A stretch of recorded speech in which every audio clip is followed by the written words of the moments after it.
You are watching the Daily Decrypt. May the currency competition be with you. I am your host, Amanda B. Johnson, and today's episode is brought to you by the Merkle. So you want to be a playa.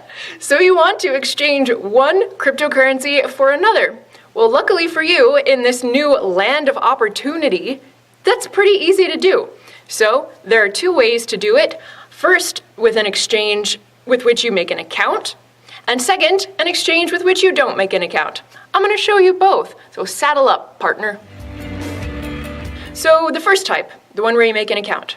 This is the kind you would want to go with if you want to do fancy things like set, buy, limit, sell orders, or I don't even know what the terms mean. Basically, if you want a bunch of fancy tools with which you can say, hey, if something ever reaches this price, buy it, or if it falls to this price, sell it, you'll want to use one of these types of exchanges. Now, personally, I have used two exchanges that require me to create an account.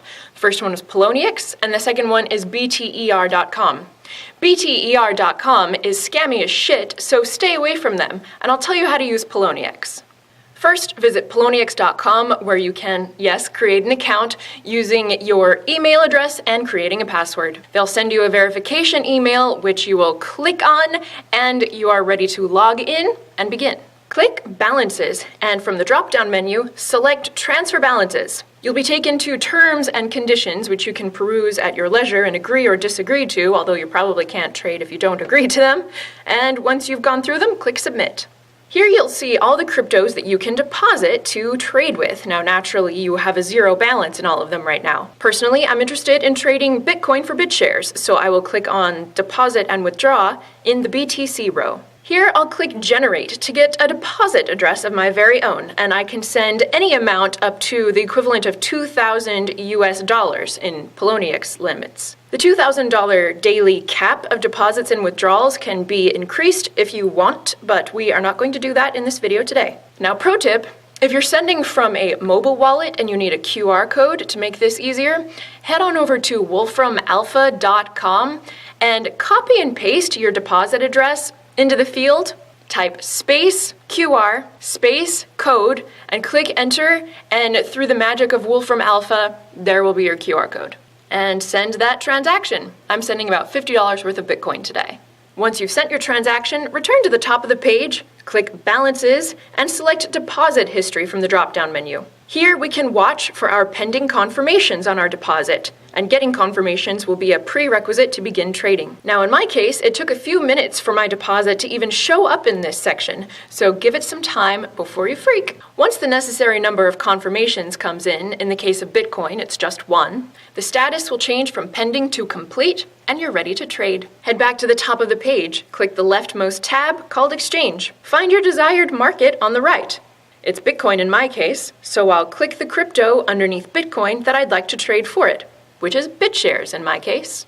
I scroll down a bit to see the Buy BitShares box, and I'm shown how much Bitcoin I have to trade with and the current best price on the market for the trading pair. If you'd like to trade your whole balance and the current best price listed is acceptable to you, yes and yes in my case, simply click your full balance and the fields below will be auto-populated. Poloniex takes a 0.2% commission on every trade, which will automatically be calculated in, and then click Buy. Now, in my case, there was enough BitShares available at that price that the entire trade went through immediately. But in the case that there's not, you'll find that some or all of your order goes into the open order area, waiting for someone with your desired price to come and make the trade. To see if that's the case, click the Orders tab at the top of the page and select My Open Orders. You'll see that I have none because my entire trade finished immediately. But if it hadn't, I could cancel an open order at any time and either keep the Bitcoin or change the price for which I was attempting to sell it. And I'm finished trading for today. I head back to the Balances menu, see my transfer balances, and click that I would like to deposit or withdraw the BitShares.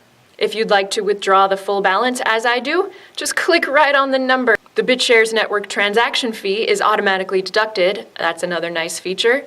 And I put the name of my account here in the Withdraw To field. Click the button, done. After I've clicked withdraw, Poloniex will send me a confirmation email, basically a two-factor authentication, which I just need to click on from within my email for the withdrawal to be executed. And I can see here in my pretty little BitShares wallet that it worked. And that's it. Relatively painless. But if you're thinking, Amanda, that seems like more effort than I want to go to, well, there exist accountless exchanges for you too, namely Shapeshift.io, MetaExchange.info, and BlockTrades.us. So I'll show you how to use one of them too.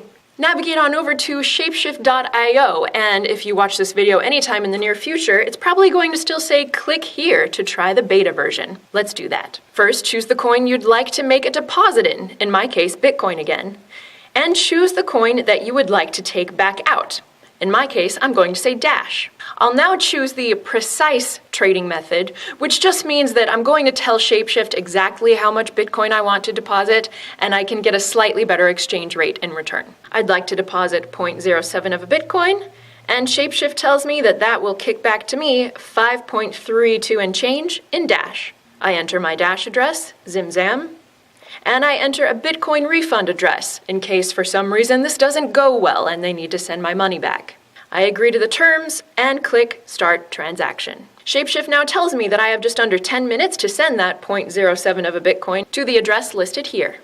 I'm going to send from my ultra-secure hardware wallet today. If you'd like to know what a hardware wallet is and how it works, click the words you see popping up on your screen now. And after sending, my deposit shows up as received within a few moments. Now, depending on Shapeshift's liquidity at the moment, the exchange itself, in my personal experience, has taken anywhere from 15 seconds to 15, even 30 minutes. There's no way to really know in this case, so relax, step away from the computer, and make yourself a Bloody Mary. In due time, you'll see that green check mark appear with the words, all done. And it is done. In the case of this particular trade that I did for this video, the total trade time was about 5 minutes. And that's all you need to know to use either of these types of exchanges. Now bear in mind that as centralized exchanges, there is a degree of trust involved when using these sites. So only use the ones with the best reputations, naturally. It's possible, even probable, nay, inevitable, that we will be exchanging peer-to-peer directly one with another via trustless protocols that will eliminate the profitability of committing fraudulent acts in the first place. Today's episode has been brought to you by The Merkle, a cryptocurrency and blockchain news source with something for everybody. The Merkle provides market analyses, technical tutorials, and hard-hitting news pieces about a broad range of important happenings in the crypto sphere. You can fall down the rabbit hole yourself at themerkle.com. And now I have a question for you, dear viewer, if you would oblige me. It's been suggested that I do an AMA, an Ask Me Anything, on the Daily Decrypt subreddit, where anybody could come and ask me any sort of question that they want. So I'd like to gauge market demand. Would you be interested in visiting Reddit and asking me a question on an AMA in a week or two, I guess? Let me know. Just post in the comment section below or tweet me at the Daily Decrypt. Thank you. Have a good day. Today we've spoken with Alejandro Colorado, Alex for short, a Daily Decrypt viewer we met at a Bitcoin conference in Mexico City. There, he told us that information he had found via the Daily Decrypt had helped him develop a trading strategy using fiat-pegged cryptocurrencies to hedge volatility. Here's how he does it.